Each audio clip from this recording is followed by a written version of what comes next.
Pour résumer l'art au 19e siècle, ça commence avec le néoclassicisme. À l'époque, les artistes sont pas hyper inspirés, donc en gros ils vont aller pomper tout ce qui se faisait de bien à l'Antiquité, parce que pour eux c'était la perfection. En même temps, des grosses colonnes, des statues de mecs baraques, des torses huilés, des fesses galbées, on les comprend. Donc ils reprennent les codes de tout ça, et architecturalement ça va donner des trucs comme le Panthéon, en gros. C'est aussi l'époque où les artistes commencent enfin à s'intéresser au peuple. On se dit qu'il y en a marre de voir que les stars dans les tableaux.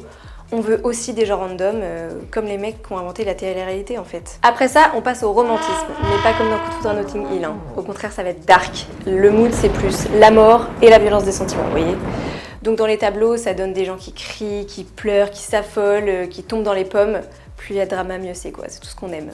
Et c'est aussi l'époque où les artistes découvrent le Maghreb et le Moyen-Orient, et alors la grosse passion, on se met à peindre des riades, des sultans, des femmes alanguies par la chaleur.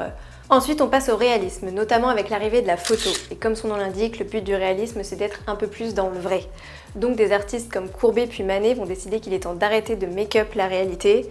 Avec eux, si t'es moche, hashtag #nofilter. Forcément, les chevaliers de la bien-pensance vont s'affoler. Ah là là, c'est pas beau. Mais peu importe, ils vont pas se dégonfler et petit à petit, on va arriver à l'impressionnisme. Et alors là, pour les amateurs d'art traditionnel, c'est la syncope. Hein. Les artistes peignent dehors, il y a plus de détails, il y a trop de lumière, ils s'intéressent à des sujets type prostitution qui leur font faire le signe de croix.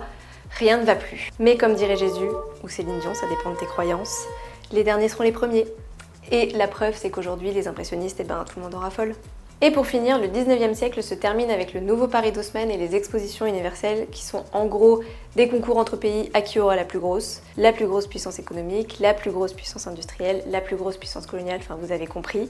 Et pour ça, Paris est très forte puisqu'elle va organiser 6 expos universelles et prouver au monde entier qu'en effet, elle a la plus grosse dame de fer. Enfin voilà, finito pipo le 19e siècle, bienvenue au 20e siècle.